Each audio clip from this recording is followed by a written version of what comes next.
Sejumlah persiapan mulai dirampungkan untuk mendukung kegiatan akrab yang menghadirkan Ustadz Hanan Ataki di Taman Ratu Safiatuddin, Lamprit, Banda Aceh.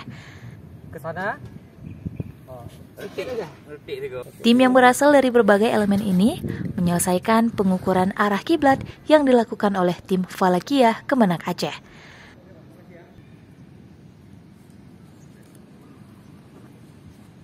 Dari tadi pengukuran yang dilakukan di tempat ini, diketahui bahwa azimut kiblat di tempat lapangan utama arena PKA ini adalah 292 derajat 8 menit 58 detik.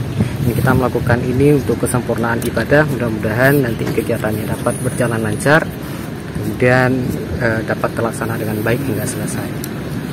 Oke.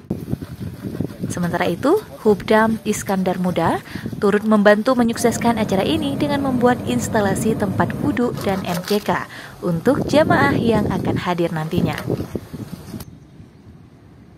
Kegiatan komunitas akrab ini sendiri akan berlangsung pada 3 lokasi, yakni di Masjid Oman Banda Aceh, Masjid Kecik Lemi, dan puncaknya sepanjang sore hingga Sabtu malam di Taman Ratu Safiatuddin atau Arena PKA. Acara ini terbuka untuk umum dan diharapkan masyarakat Aceh, khususnya kalangan remaja, dapat hadir di setiap jadwal bersama Ustadz Hanan. Tim Aceh Info melaporkan.